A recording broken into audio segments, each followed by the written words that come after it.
नाजरीन, modern lifestyle के अंदर लोग नींद के हवाले से बहुत ज्यादा परेशान रहते हैं। सोने जागने की रूटीन खराब है, रात को सही टाइम पे नींद नहीं आती, बिस्तर पे जाके अगर सही टाइम पे लेट भी जाते हैं तो दिमाग चलता रहता है, नींद नहीं आती। नींद की गोली खाए बगैर आपको नींद नहीं आ सकती। तो ये बहुत सारे ऐसे मसाइल हैं जिसके अंदर लोग मुब्तला हैं कि हम किस तरह से कुदरती तरीके से अपनी नींद को बेहतर बना सकते हैं। साथ ही साथ हम जानेंगे कि नबी पाक सल्लल्लाहु अलैहि वसल्लम का सोने का तरीका मुबारक क्या था।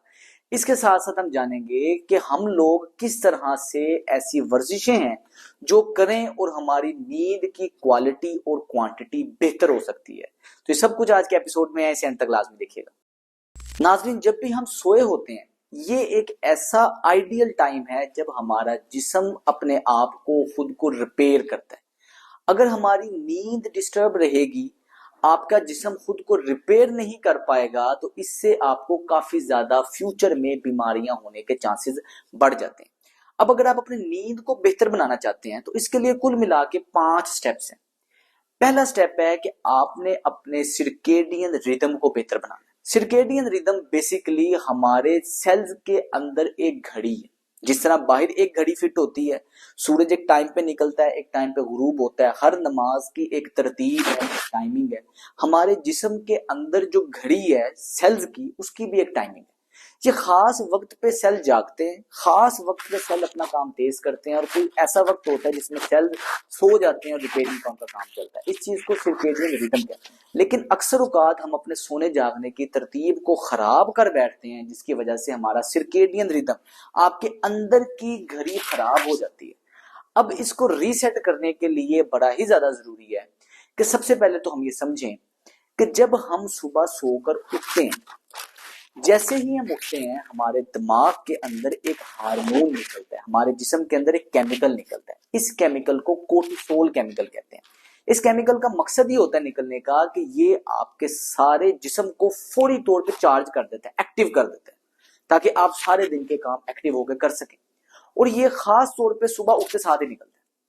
अब आइडियल टाइम तो ये है कि जब भी हम सुबह जल्दी उठेंगे, फजर के टाइम उठेंगे, तो कोर्टिसोल फौरी तौर पे निकलेगा और ठीक 14 से 16 घंटे के बाद दूसरा केमिकल निकलता है, और उस केमिकल का नाम है मेलाटोनिन। ये केमिकल का काम है कि आपके जिस्म पे नींद और गनूदगी को तारी करता है। अब आप ये फर्ज करें कि फजर की नमाज के टाइम पे आप उठे हैं, आपके जिस्म के अंदर कोर्टिसोल लेवल निकला है जिसको सही टाइम पे निकलना चाहिए, और ठीक 14 से 16 घंटे बाद, मतलब ईशा के बाद 10-11 बजे के पास पास आपका दूसरा हार्मोन मेलाटोनिन बनना स्टार्ट हो जाएगा और आपको खुद नींद जल्दी आ जाएगी। लेकिन अगर हम सुबह सोकर ही 1-2-3 बजे उठेंगे तो उसका नुकसान ये होगा कि आपका जो पहला हार्मोन है, अगर आप 1 बजे उठे हैं, कोर्टिसोल निकलेगा 1 बजे, और इसके ठीक 14 से 16 घंटे बाद, मतलब 4 से 5 बजे जाके आपका मेलाटोनिन हार्मोन निकलेगा। तो आपको नींद आएगी कितने बजे? 4-5 बजे। इससे आपका स्लीप वेक साइकिल डिस्टर्ब हो गया। ठीक करने का तरीकाकार क्या है कि वैसे तो आपको चाहिए कि सारी नमाजें बाजमात पढ़ें, लेकिन फजर और मगरिब की नमाज ऐसा खास टाइम पीरियड है जिसके अंदर आइडियल टाइम है हमारी क्लॉक रीसेट हो जाए। आपने क्या करनी है कि सारी नमाजें मस्जिद में जाकर पढ़नी है, लेकिन फजर और मगरिब पे खास तवज्जो देनी है, क्योंकि जब भी हम फजर के लिए निकलते हैं, मस्जिद में जाते हैं, सूरज का लो स्लोप एंगल होता है। वो जब हमारे जिस्म पर पड़ता है, हमें कुछ नहीं करने की कोशिश करनी पड़ती, कुदरती तौर पे हमारा कोर्टिसोल लेवल आपका बढ़ना स्टार्ट हो जाता है और आप फ्रेश एक्टिव हो जाते हैं नमाज के बाद। अब अगर हम मगरिब के टाइम की बात करें तो मगरिब का टाइम आइडियल टाइम होता है कि उसमें भी सूरज की ढलता हुआ सूरज होता है, लो स्लोप एंगल होता है।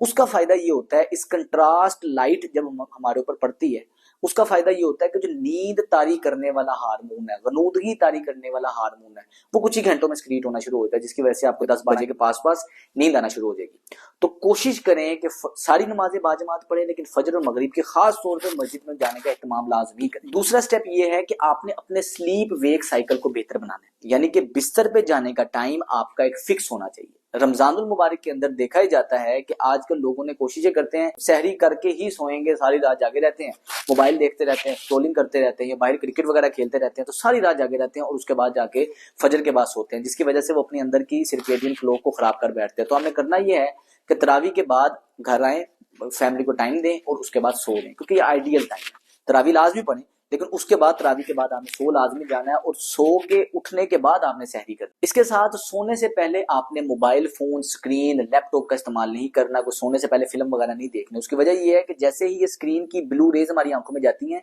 तो हमारा कोर्टिसोल लेवल बढ़ना शुरू हो जाता है और जो आपका नींद आवर गनूदगी पैदा करने वाला हार्मोन है जिसको मेलाटोनिन कहते हैं वो कमी की तरफ चले जाता है और आपकी नींद उड़ जाती है। इसलिए स्क्रीन का इस्तेमाल रात में नहीं करना।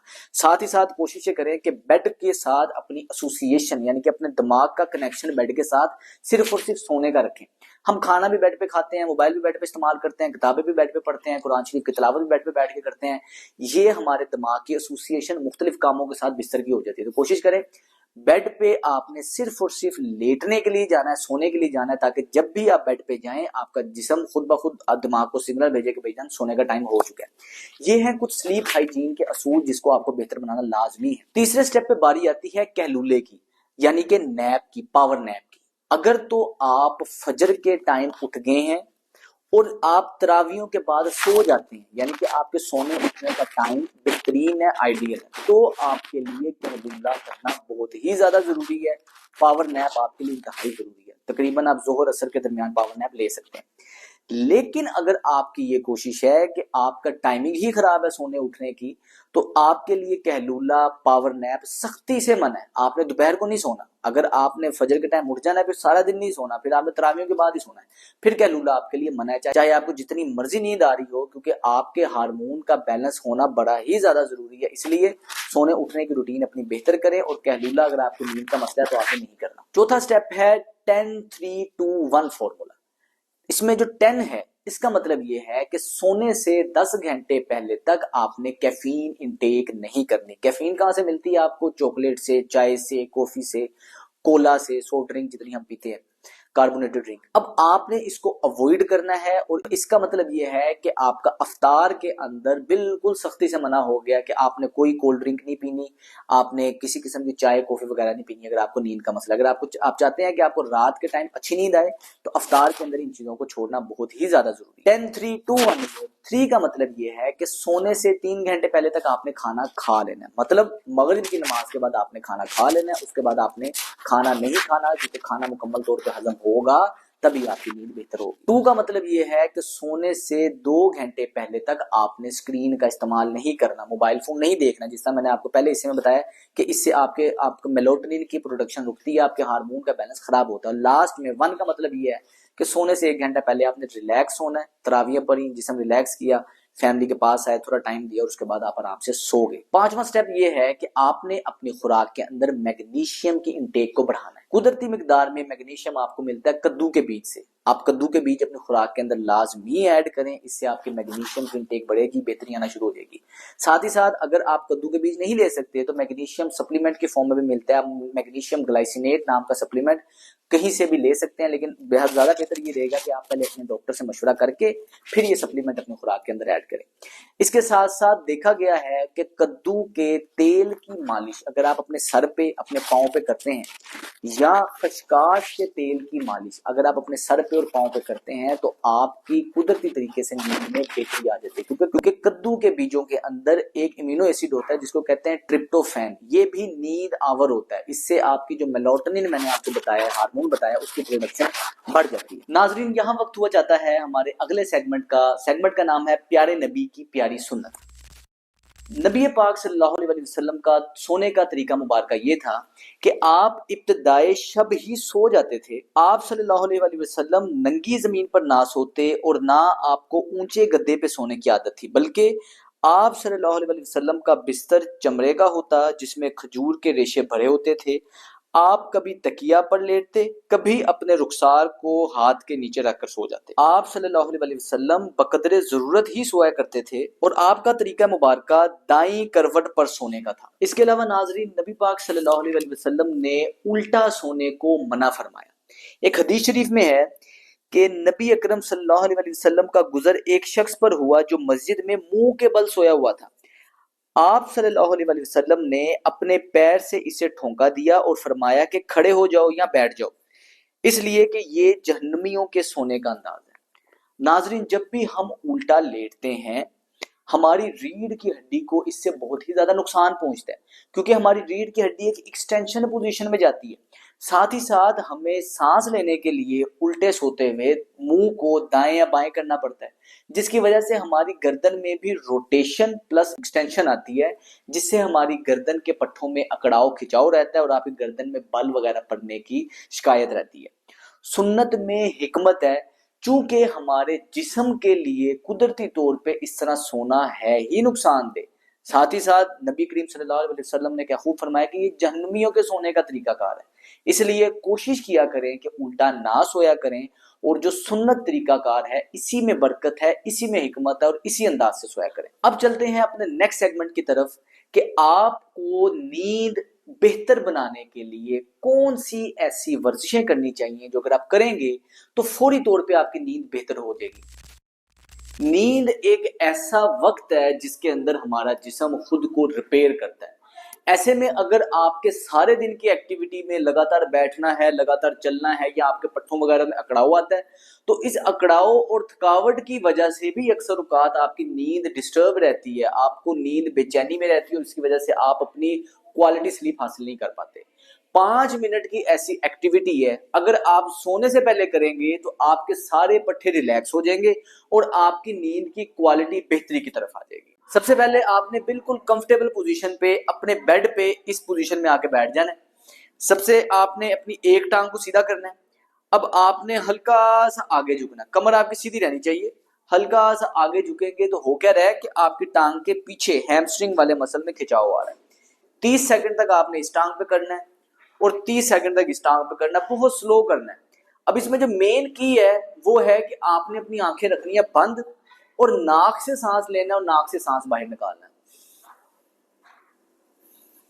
स्लो स्लो सांस लेना है और 30 सेकंड तक आपने ये दोनों टांगों पे करना है। 30 सेकंड राइट टांग पे, 30 सेकंड लेफ्ट टांग पे, और आपकी आंखें बंद होनी चाहिए। इसके बाद आपने इस पोजीशन में बैठ के अपनी दोनों उंगलियों में उंगलियां डाल के ऐसे सर के पीछे रख लेनी है। अब आगे को ऐसे झुकना है,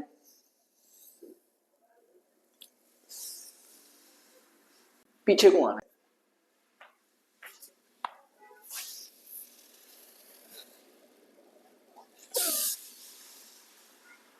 एक मिनट के लिए आपने ये करना है, और जब आपने आगे को झुकना है आपने सांस नाक से बाहर निकालना है। जब पीछे को आना है नाक से सांस अंदर को भर लेना है, और जितना मैक्सिमम आप सांस ले सकें आपने करना है। 1 मिनट के लिए आपने इसको करना है, और 1 मिनट में तकरीबन आप 12 से 15 दफा करेंगे, स्लो स्लो करेंगे ताकि आपके मसल रिलैक्स रहे। आंखें बंद ही रखनी है। अब आपने जिस तरह अंगड़ाई लेते हैं इस तरह आपने अंगड़ाई लेनी है, उंगली में उंगलियां डाल के इस तरह अंगड़ाई लेनी है, और सांस लेते रहना लेफ्ट साइड पे, अपनी राइट साइड पे ऐसे बेंड होना है, गहरे गहरे सांस लेते रहना। आपके सारे साइड के मसल में खिंचाव आएगा, बहुत ही रिलैक्स आप फील करेंगे। गहरे गहरे सांस लेने। सेम यही चीज फिर अपनी दूसरी साइड पे करेंगे ऐसे।